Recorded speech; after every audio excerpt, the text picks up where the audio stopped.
Comigo a sua Bíblia em Atos, capítulo de número 2. Atos, capítulo 2, a partir do versículo de número 1. Obrigado, muito obrigado. Atos, capítulo 2, a partir do versículo 1, o texto bíblico diz: chegando o dia de Pentecostes, estavam todos reunidos em um só lugar. E de repente veio do céu um som como de um vento muito forte, e encheu toda a casa na qual estavam assentados, e viram o que parecia como línguas de fogo que se separavam e pousaram sobre cada um deles. Todos ficaram cheios do Espírito Santo e começaram a falar em outras línguas, conforme o Espírito os capacitava. E havia em Jerusalém judeus tementes a Deus, vindos de todas as partes do mundo. E ouvindo-se o som, juntou-se uma multidão que ficou perplexa, pois cada um os ouvia falar em sua própria língua. Atônitos e maravilhados, eles perguntavam: acaso não são galileus todos esses homens que estão falando? Então como os ouvimos cada um de nós em nossa própria língua materna?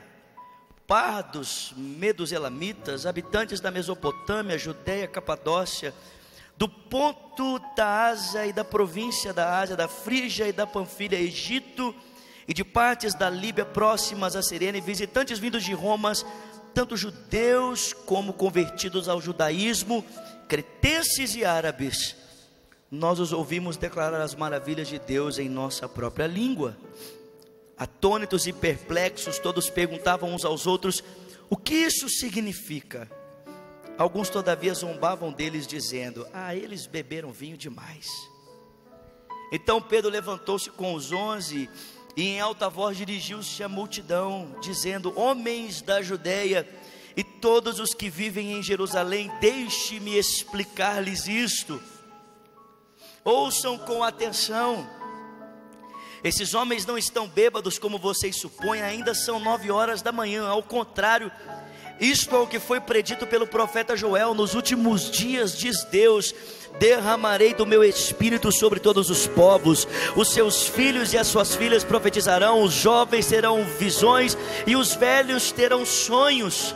E sobre os meus servos e as minhas servas derramarei do meu espírito naqueles dias, e eles profetizarão. E mostrarei maravilhas em cima no céu e sinais embaixo na terra, sangue, fogo e nuvens de fumaça. O sol se tornará em trevas, a lua em sangue, antes que venha o grande e glorioso dia do Senhor, e todo aquele que invocar o nome do Senhor será salvo. Israelitas, ouçam estas palavras: Jesus de Nazaré foi aprovado por Deus diante de vocês, por meio de milagres, maravilhas e sinais que Deus fez entre vocês por intermédio dele, como vocês mesmos sabem. Esse homem lhes foi entregue por propósito pré-determinado, pré-conhecido de Deus. E vocês, com a ajuda de homens perversos o mataram pregando-o na cruz. Mas Deus o ressuscitou dos mortos, rompendo os laços da morte, porque era impossível que a morte o retivesse. A respeito dele disse Davi: eu sempre via o Senhor diante de mim, porque ele está à minha direita, não serei abalado. Por isso o meu coração está alegre, e a minha língua exulta, e o meu corpo também repousará em esperança, porque tu não me abandonarás o sepulcro, e nem permitirás que o teu santo sofra decomposição. Tu me fizestes conhecer os caminhos da vida, e me encherás de alegria na tua presença. Irmãos, posso dizer-lhes com franqueza que o patriarca Davi morreu, foi sepultado, o seu túmulo está entre nós até o dia de hoje. Mas ele era profeta e sabia que Deus lhe prometera que, sob juramento, colocaria um dos seus descendentes no trono. Prevendo isso, falou da ressurreição do Cristo, que não foi abandonado no sepulcro e cujo corpo não sofreu a decomposição. Deus ressuscitou este Jesus, e todos nós somos testemunhas desse fato. Exaltado ele à direita de Deus, recebeu do Pai o Espírito Santo prometido, e derramou o que agora vocês veem e ouvem. Pois Davi não subiu aos céus, mas ele mesmo declarou: o Senhor disse ao meu Senhor: assenta-te à minha direita, até que eu ponha os teus inimigos como estrado para os teus pés.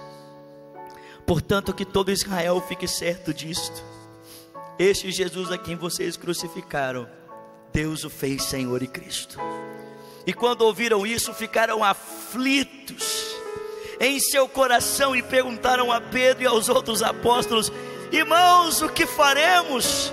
E Pedro respondeu: arrependam-se, e cada um de vocês seja batizado em nome do Senhor Jesus Cristo para perdão dos seus pecados, e vocês receberão o dom do Espírito Santo. Porque a promessa é para vocês, para os seus filhos, para os que estão longe, para todos quanto o Senhor, o nosso Deus, chamar. E com muitas outras palavras os advertia e insistindo com eles: salvem-se desta geração corrompida. Os que aceitaram a mensagem foram batizados naquele dia. Era cerca de quase 3.000 pessoas. E eles se dedicavam ao ensino dos apóstolos e à comunhão e ao partir do pão e às orações. Todos estavam cheios de temor, e com muitas maravilhas e sinais estes eram operados pelos apóstolos. Os que criam mantinham-se unidos e tinham tudo em comum, vendendo as suas propriedades e bens, distribuíam conforme a sua necessidade. E todos os dias continuavam a reunir-se no pátio do templo, partindo pão em suas casas, e juntos participando das refeições com alegria e com sinceridade de coração, louvando a Deus e caindo na simpatia do povo. E o Senhor lhes acrescentava diariamente os que iam sendo salvos. Pai, o seu amor mudou a história. É surpreendente, é sobrenatural. Pai, nessa noite o que nós queremos é mergulharmos um pouco mais no oceano do teu amor e compreender os desdobramentos desse amor para a nossa vida, para a nossa cidade e para a nossa nação. Ajuda-nos, Pai, ajuda-nos. Ajuda-nos, porque sem ti nada podemos fazer, Pai. Ao pregador, Senhor, desta noite, início de madrugada, suplicamos que o Senhor lhe dê, Senhor, as palavras certas, mas não apenas dele, Senhor, as tuas palavras, dele também o teu coração, para que não apenas as suas palavras sejam aprazíveis a ti, mas que o coração dele também seja agradável ao Senhor. Pai, fala conosco nesse momento, nós te suplicamos, em nome de Jesus, amém. Você fica aí? Amém.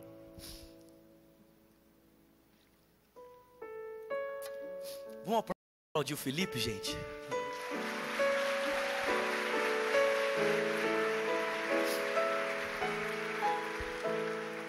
Olha, antes de pregar, uma observação. Andar com Jesus é bom porque Jesus sempre coloca gente boa na nossa vida, amém? Eu posso dizer para vocês que nos últimos anos Deus tem me dado bons amigos. A começar pelo Marcos, pelo Luizinho, a equipe que compõe o corpo pastoral de jovens dessa igreja. Eles têm sido bons amigos para mim. Com eles eu tenho tido a oportunidade de compartilhar das minhas lutas, das minhas alegrias. E é sempre um prazer poder estar aqui servindo vocês no compartilhar da palavra. Mas não apenas o corpo pastoral dessa igreja é um presente para mim, mas o Felipe também é um grande presente, é um grande amigo, que a gente pode sonhar junto, pode viver momentos com Deus juntos.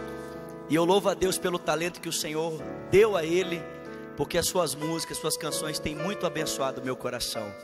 Então eu quero dar esse conselho para você antes de começar a pregar a palavra de Deus. Ande com pessoas que sejam melhores que você, amém? Ande nos caminhos do Senhor e o Senhor vai colocar pessoas melhores que você do seu lado. Pessoas com que você possa crescer ao lado delas, amém? Glória a Deus. Agora vamos à palavra. Gente, esse livro foi escrito por um homem chamado Lucas.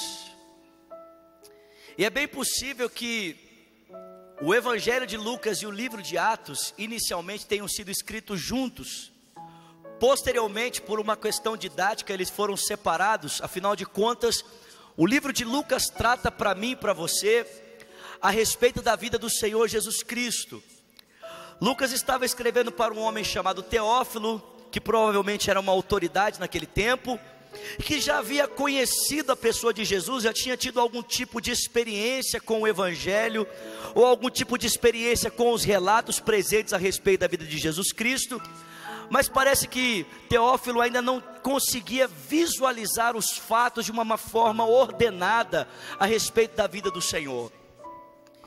E aí então Lucas, sendo médico e com um olhar bem jornalístico, bem investigativo, buscou então saber como de fato os fatos haviam acontecido. E então ele escreve essa primeira parte desse livro que compõe o livro de Lucas e o livro de Atos, para ensinar a Teófilo como de fato aconteceram os relatos em uma ordem cronológica, em uma ordem ordenada, a respeito da vida do Senhor Jesus Cristo. Mas a segunda parte do livro que Lucas escreve, irmãos, tem uma outra intenção. A segunda parte do livro que Lucas escreve, ele pretende dar a Teófilo um panorama de como o Evangelho, o cristianismo, havia saído da esfera de Jerusalém, daquele pequeno grupo de 120 pessoas, e havia alcançado uma projeção tão grande no final do primeiro século. Nós devemos nos lembrar que esse Evangelho foi escrito provavelmente no final do ano 70, talvez até mesmo por volta do ano 80 depois de Cristo, e nessa época, o Evangelho já havia tomado grande parte do Império Romano. Muitas pessoas já haviam se entregado à fé no Senhor Jesus Cristo. E parece que Teófilo tinha essa curiosidade de saber como aquele pequeno grupo de 120 pessoas havia crescido de forma tão assustadora, a ponto de ameaçar até mesmo as estruturas políticas do Império Romano. E então Lucas se propõe a fazer essa narrativa, e ele começa mostrando para nós que esse crescimento ele decorre da descida do Espírito em Atos, no capítulo de número 2, e depois a pregação então protagonizada pelos apóstolos. Posteriormente o texto bíblico diz que o Espírito começa a soprar essa igreja para fora das imediações de Jerusalém. Mas aqueles que tinham ascendência judaica não estavam muito dispostos a ir às terras gentias. Então o texto bíblico mostra que os gentios convertidos ao judaísmo passaram então a ser usados pelo Senhor Jesus para levar o Evangelho até Samaria, Judeia e até os confins da terra. É assim que se encerra a primeira porção do Evangelho de Atos. Em Atos capítulo de número 10, com Pedro na casa de um homem chamado Cornélio, pregando a palavra, e ali então percebendo que o mesmo Espírito que havia sido derramado em Jerusalém, também estava sendo derramado sobre os gentios.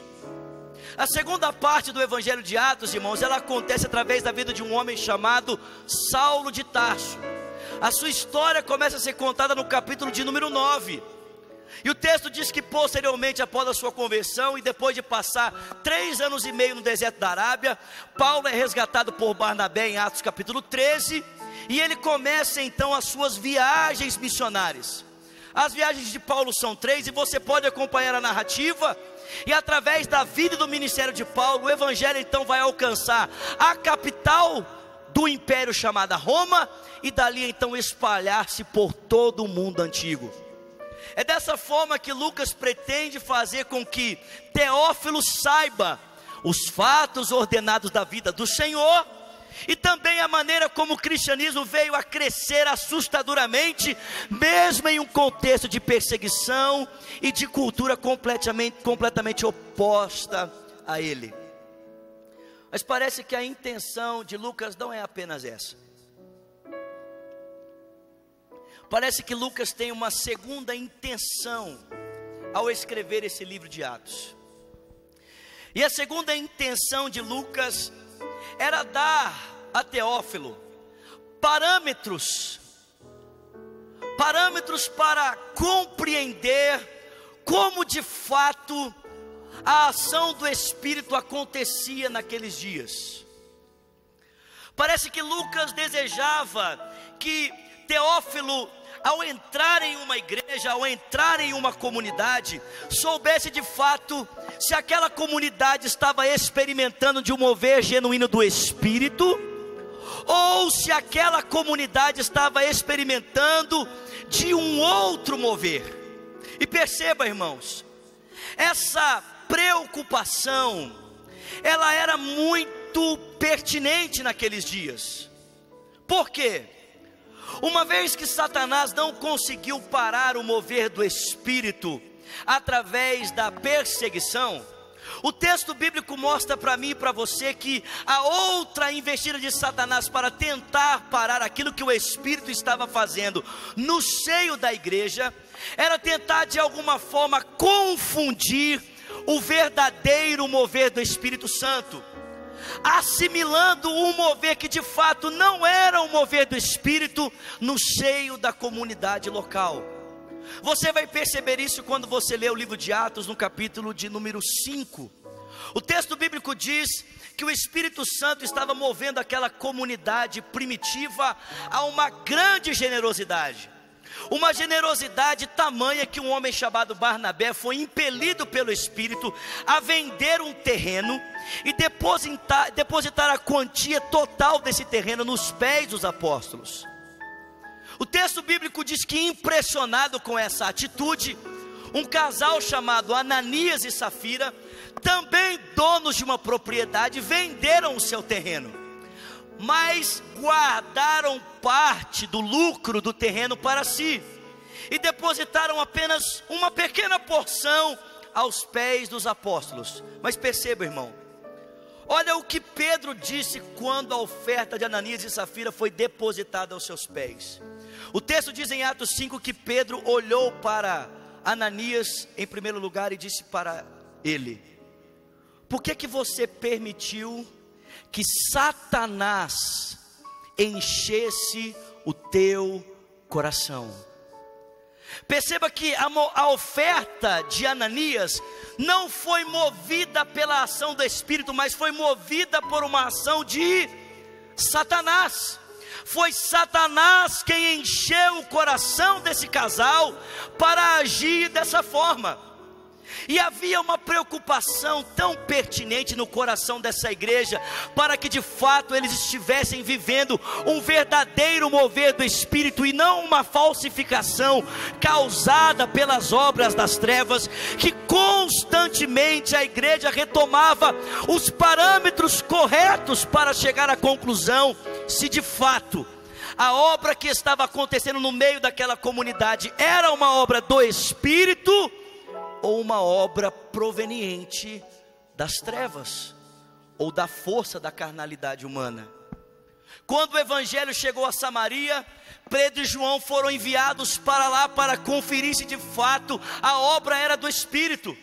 O texto diz que depois de Paulo estabelecer igrejas na sua primeira viagem missionária, depois do concílio feito em Jerusalém, em Atos capítulo 15, Paulo passava por essas igrejas conferindo, para ver se de fato elas ainda permaneciam naquela verdadeira identidade genuína do mover do Espírito Santo. Você vai ver essa preocupação, irmãos, em todas as cartas de Paulo. Você vai ver essa preocupação na carta de Paulo aos Gálatas, aos Efésios, aos Filipenses, aos Tessalonicenses.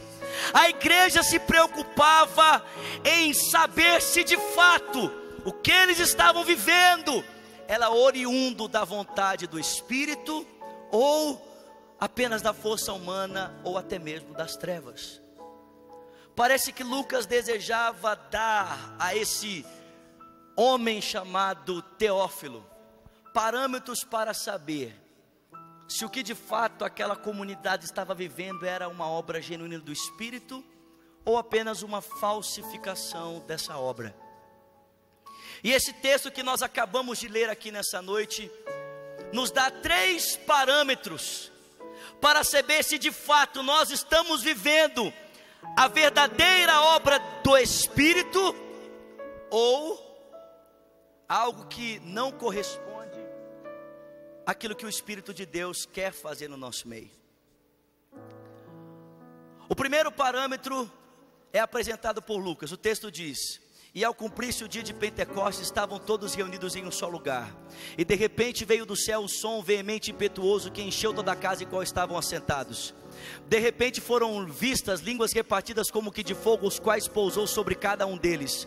Todos foram cheios do Espírito Santo e passaram a falar em outras línguas, conforme o Espírito lhes concedia que falassem. Mas preste atenção, irmãos, essa pequena porção de Atos 2 é apenas a introdução do texto. O texto diz que depois da descida do Espírito, as pessoas curiosas para saber o que estava acontecendo se aproximaram daquele cenáculo onde os homens estavam cheios do Espírito e começaram então a interrogar umas às outras: o que é que está acontecendo? E o texto diz que Pedro se levanta e, expondo a essas pessoas o texto de Joel 2, ele explica para aquelas pessoas então o que de fato está acontecendo. Pedro diz: gente, o que está acontecendo aqui não é que nós estamos embriagados, cheios de vinho, ainda são 9 horas da manhã. O que está acontecendo é o cumprimento da profeta do profeta Joel, que nos últimos dias Deus derramaria do seu Espírito sobre toda a carne. Os filhos e as filhas profetizariam, os velhos teriam sonhos, os jovens teriam visões, e até sobre os servos e as servas Deus derramaria do seu Espírito. Mas preste atenção, essa é apenas a introdução da mensagem de Pedro.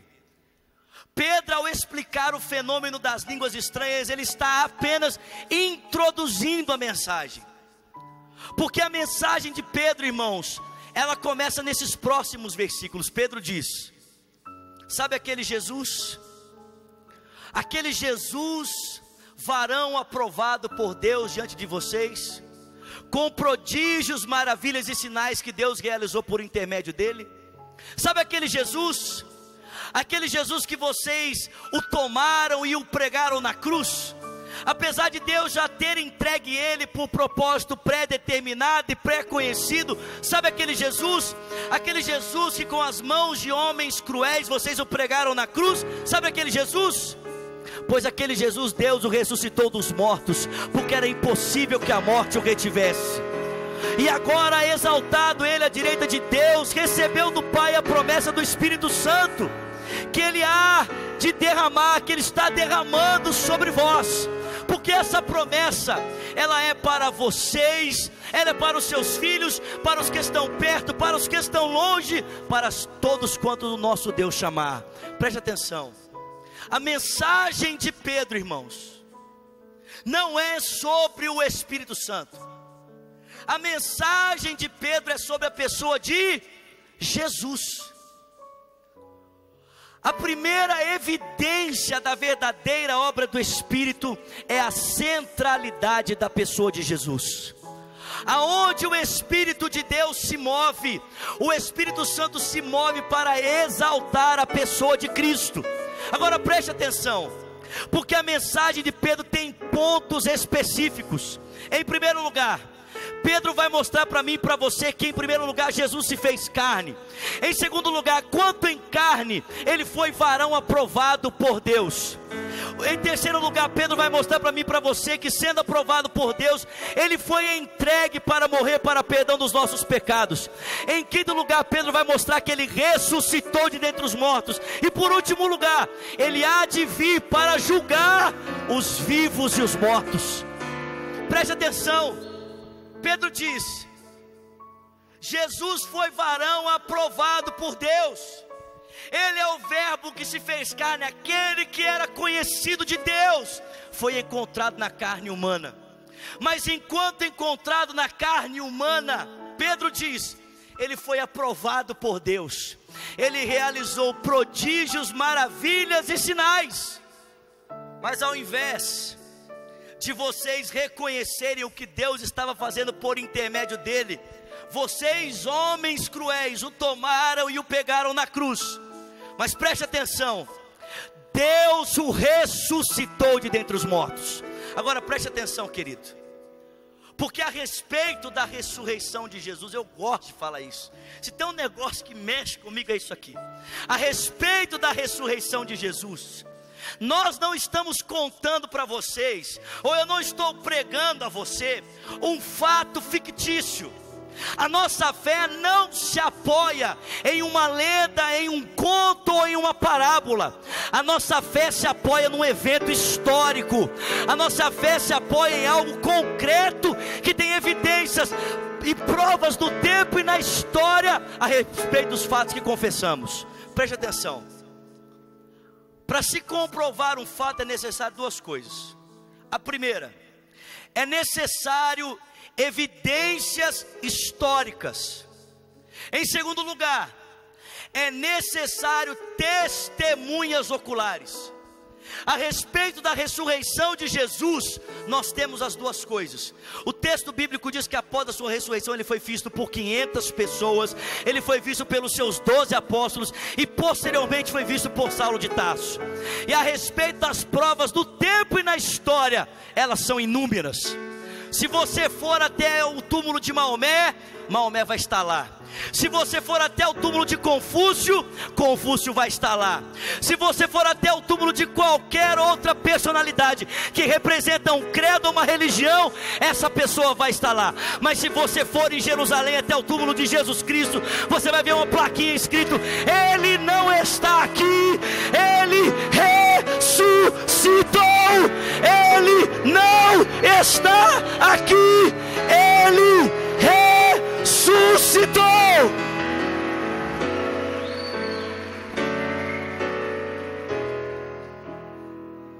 E Pedro diz: Ele há de vir para julgar os vivos e os mortos.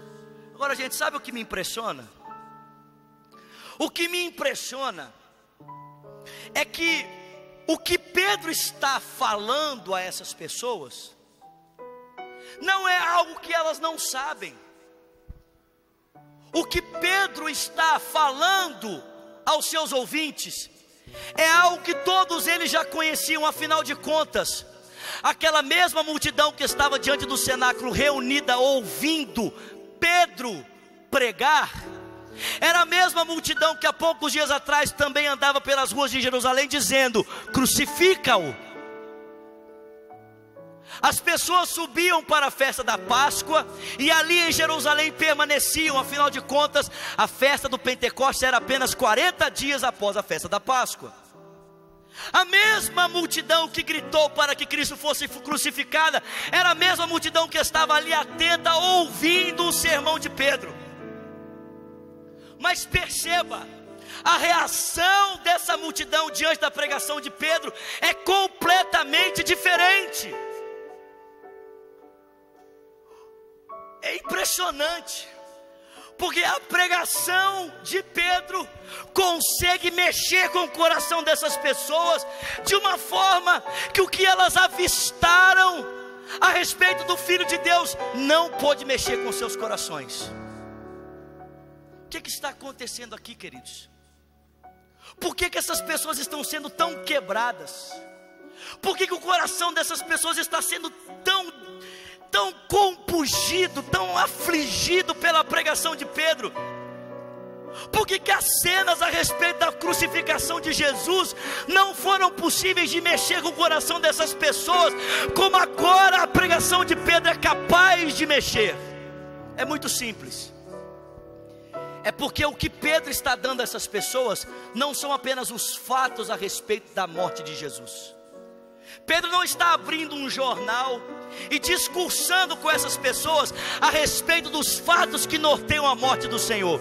O que Pedro está dando a essas pessoas é a revelação de que aquele homem que elas haviam crucificado, ele é a esperança para todo mundo. O que Pedro está dando a essas pessoas é a revelação que provém da obra do Espírito, que Jesus Cristo é o meio pelo qual Deus está restaurando com ele os homens, a história e toda a ordem criada. Preste atenção. O que Pedro está fazendo aqui, irmãos, É mais ou menos o que aconteceu com ele em Mateus 16, quando Jesus vira para os seus discípulos e pergunta: o que dizem os homens ser o filho do homem? E os discípulos dizem: uns dizem que tu és Elias, outros João Batista, Isaías, ou até mesmo um dos profetas. E aí Jesus vira para os seus discípulos e diz: e vós, quem dizeis que eu sou? E o texto diz que Pedro, tomando a frente, disse: ó Jesus, tu és o Cristo, tu és o Filho do Deus vivo. E Jesus vai dizer: dissestes muito bem, Simão Pedro, porque isso não foi nem carne e nem sangue que te revelou. Presta atenção, irmão, o conhecimento de Jesus que você precisa não vem de carne, não vem de sangue, não é informação histórica apenas dos fatos da pessoa do Senhor Jesus. Não é interessante? Nós vivemos num país que todo mundo conhece Jesus. Grande parte da população brasileira sabe quem é Jesus. Mas não é impressionante o conhecimento que essas pessoas têm a respeito de Jesus? Em nada altera o curso da vida delas. As pessoas sabem quem é Jesus, mas isso em nenhum momento influencia quem elas são ou a maneira como elas decidem a sua vida. Por quê? Porque não é apenas informação histórica a respeito de Jesus que muda o coração. O que muda o coração é a revelação dada pelo Espírito a respeito de Cristo. O entendimento de que Ele é a esperança, Ele é o Messias, Ele é o caminho, Ele é a verdade, Ele é a vida, Ele é o único meio e a razão pela qual Deus está reconciliando consigo todas as coisas. Centralidade de Jesus. Cara, é impressionante. Quando você tem uma revelação de Jesus, a sua vida muda, meu irmão. Quando você tem uma revelação que foge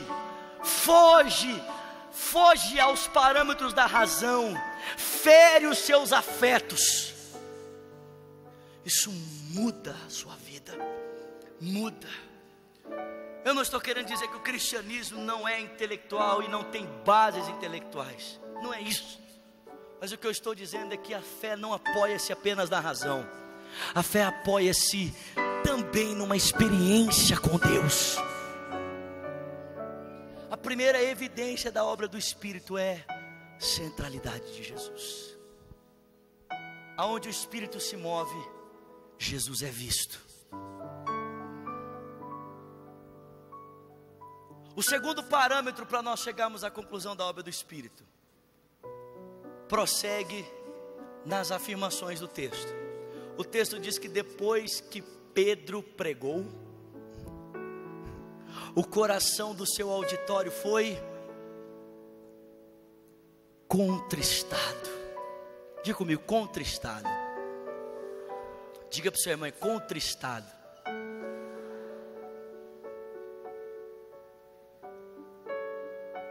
Sabe o que significa essa palavra contristado no grego? Essa palavra contristado no grego significa despedaçado. Cara, algum dia Deus vai me dar essa graça de poder durante o sermão ver pela ação do Espírito o coração do auditório ser por Ele despedaçado. Contam os relatos a respeito de Jonathan Edwards que enquanto esse pregava um sermão chamado Pecadores da Mão de um Deus Irado, depois de 3 dias de jejum, lendo o sermão com uma lupa em uma de suas mãos e uma lamparina na outra, conta a história que a consciência da presença do Espírito era tão grande sobre o auditório, que as pessoas começaram a agarrar-se nas suas pilastras, nas pilastras da igreja, nos bancos da igreja, com medo de que o chão a qualquer momento se abrisse e elas forem consumidas pelo fogo do inferno. Eu estou querendo experimentar esses negócios assim. Mais alguém? Tem mais alguém comigo aqui? O texto diz que o coração das pessoas começou a ser quebrado. E a mensagem de Pedro foi: arrependam-se. O segundo parâmetro da obra do Espírito, irmãos, é arrependimento. Diga comigo, arrependimento. Olhe para o seu irmão e diga: arrependimento. Preste atenção. Em primeira instância, um arrependimento que tem a ver com respeito à pessoa de Jesus. Um arrependimento que tem a ver com o Filho de Deus. Uma mudança na nossa ótica a respeito de Cristo. Antes olhávamos para Ele como um personagem, agora passamos a olhar para Ele como a razão da nossa vida.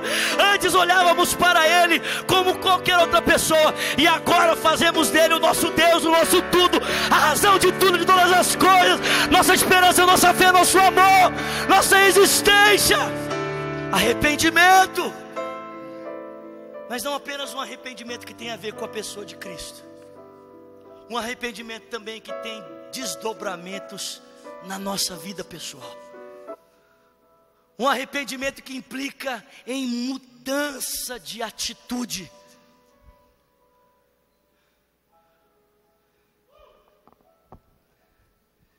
E de acordo com Tiago capítulo 4, irmãos, o arrependimento na vida de um cristão precisa tocar em 3 esferas.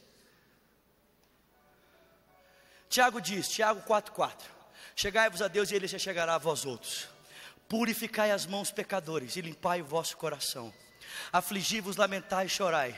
Converta-se o vosso riso em pranto e a vossa alegria em tristeza. Humilhai-vos diante da presença de Deus, para que Ele ao seu tempo vos exalte.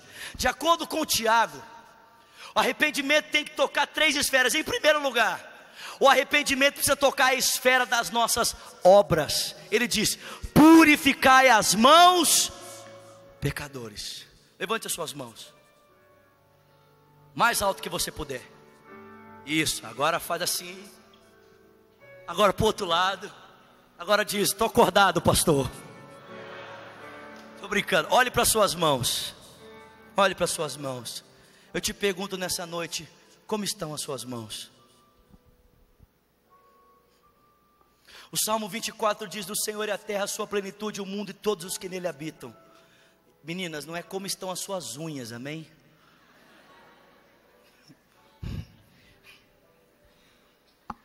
Tá mais ou menos, pastor. Não, é como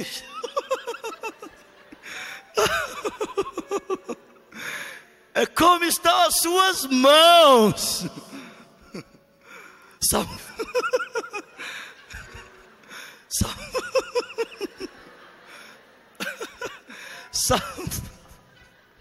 Salmo 24 diz: o Senhor é a terra, a sua plenitude, o mundo e todos os que nele habitam.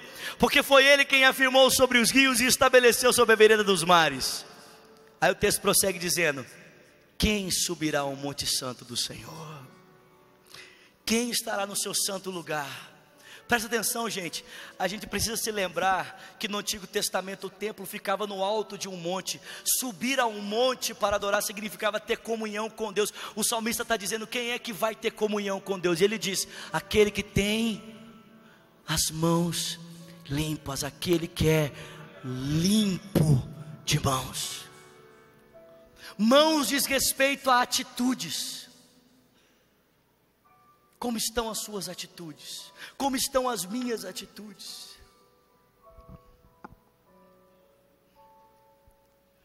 Aí você pode dizer assim: pastor, está tudo certo, eu não estou fazendo nada de errado.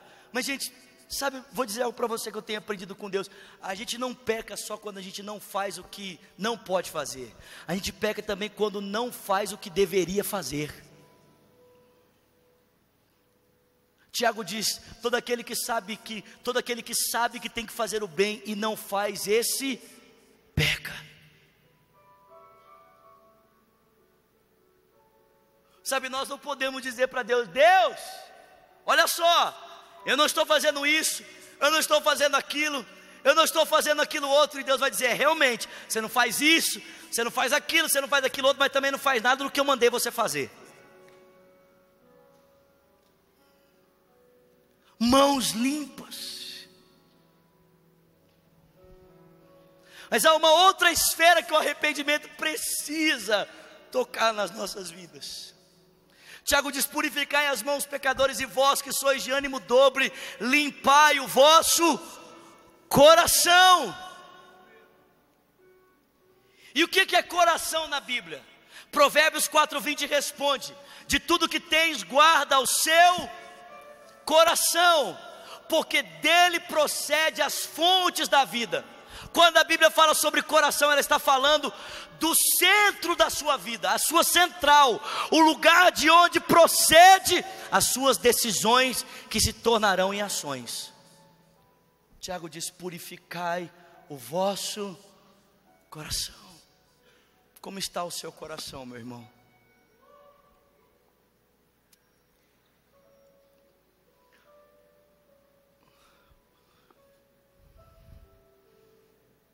Como está o seu coração diante de Deus?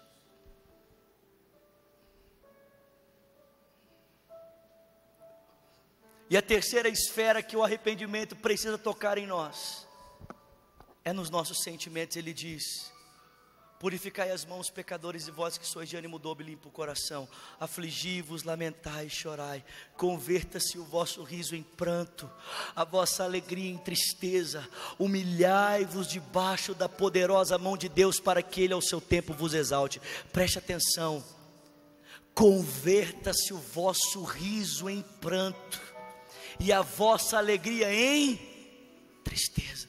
Ô gente, você já parou para pensar que podem existir coisas pelas quais nós estamos rindo, que Deus está chorando, e existem coisas pelas quais Deus está chorando, que nós estamos rindo? Mude os seus sentimentos.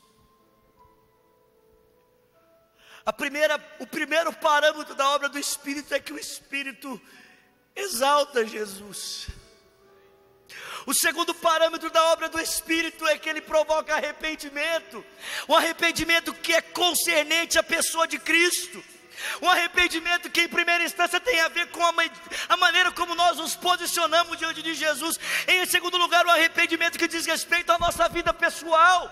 Uma mudança das nossas atitudes, do nosso coração e dos nossos sentimentos.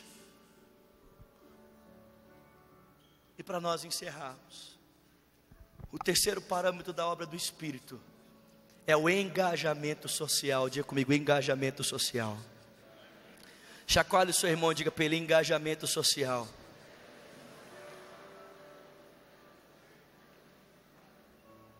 O texto termina dizendo: tem alguém comigo aqui? O texto termina dizendo que depois da pregação de Pedro, isso é um trava-língua, né? Pedro pregou. Se você falar isso 5 vezes, vai ser batizado do Espírito Santo. Pedro pregou, Pedro pregou, Pedro pregou. Xaramacantala baixou. Aleluia, Jesus. O texto diz que depois que Pedro compartilhou a palavra com essa multidão, 3.000 pessoas vieram a converter-se e foram batizadas naquele mesmo dia. Alguém pode dar glória a Deus por isso? Mas preste, pode aplaudir o Senhor, vamos aplaudir.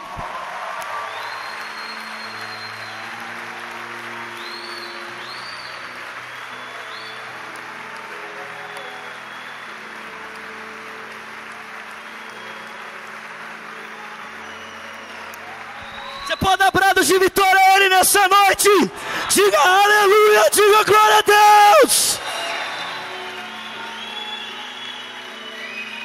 Mas preste atenção.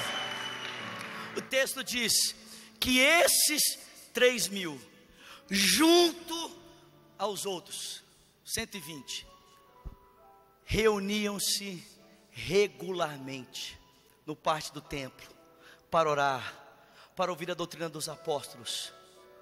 Mas o texto diz mais. O texto diz que eles depositavam nos pés dos apóstolos o que possuíam, para que cada um fosse assistido na sua necessidade. Preste atenção, gente. Havia em Jerusalém nessa época aproximadamente 100 mil pessoas, aproximadamente. Dessas 100 mil pessoas, 70%, 80% era pobre. Fala comigo, pobre. Agora, gente, presta atenção, só para você entender. Quando eu falo pobre, eu não estou falando escravo, estou falando pobre, pobre. Por quê? Quando o Império Romano dominava um lugar, o Império Romano não colocava qualquer pessoa para trabalhar para eles, não. Era só gente que era boa. E esses que eram dominados e colocados para trabalhar como escravo, eles recebiam 2 direitos. O primeiro, o cuidado médico, porque o escravo valia dinheiro. E em segundo, a refeição diária. Então, se você era escravo, você tinha pelo menos o benefício, saúde e o vale alimentação. Pelo menos. E o restante? O restante não tinha direito nenhum. O restante vivia na miséria. O restante vivia na mendigância. O que nos faz pensar que 70% da população local de Jerusalém, que era aproximadamente de 100 mil pessoas, vivia marginalizada nas ruas, esperando que o favor de alguém pudesse suprir as suas necessidades. Quando o Espírito Santo desceu sobre aquela igreja, sabe a primeira coisa que aquela igreja fez? A primeira coisa que aquela igreja fez foi começar a resolver os problemas sociais da cidade.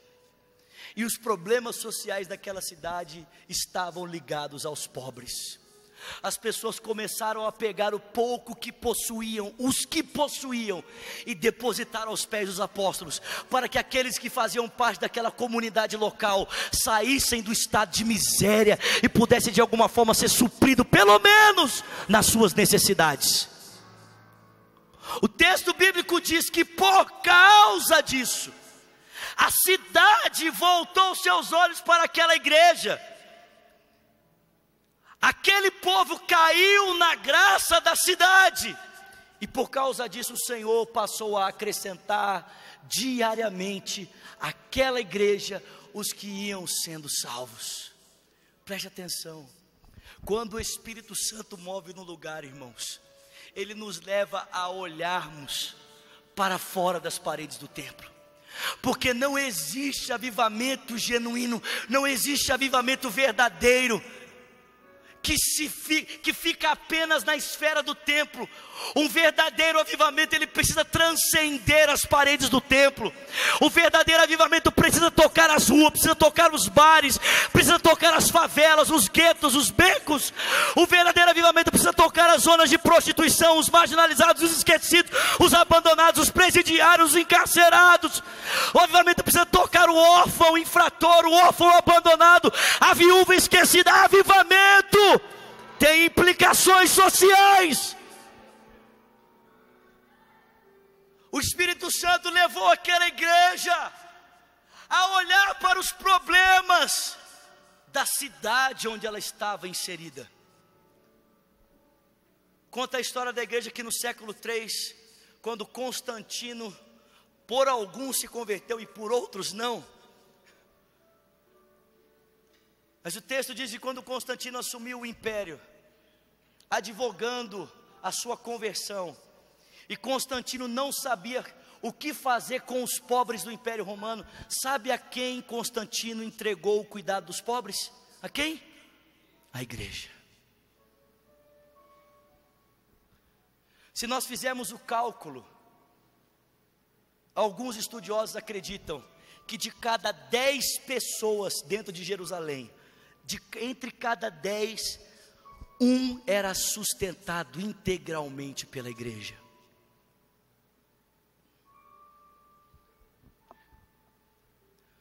Sabe, nessa noite, o Espírito Santo quer trazer uma obra genuína sobre mim e sobre você. Nessa madrugada, o que o Espírito quer, irmãos, é de fato nos marcar com a sua presença. Mas esse avivamento, genuína obra do Espírito tem 3 parâmetros.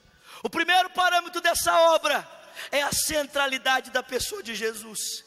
O segundo parâmetro dessa obra é um arrependimento diz respeito à pessoa de Cristo e um arrependimento pessoal. E em terceiro lugar, a verdadeira obra do Espírito, a obra genuína do Espírito, nos leva ao engajamento social.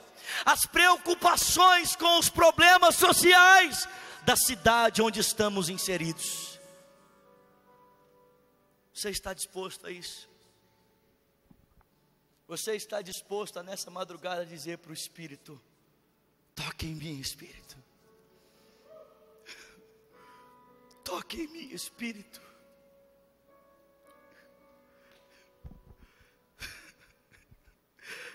Toque em mim. Me dá os teus olhos, Espírito.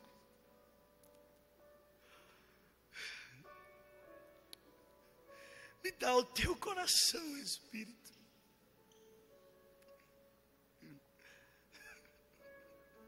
Quebra a minha rotina, quebra a minha agenda, Espírito.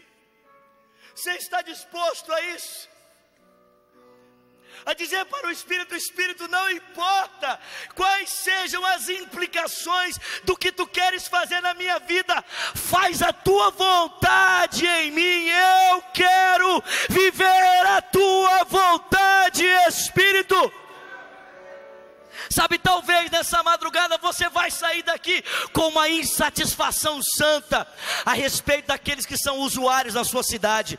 Talvez nessa madrugada o Espírito vai levar você a sair daqui com uma insatisfação santa a respeito dos presidiários da sua cidade.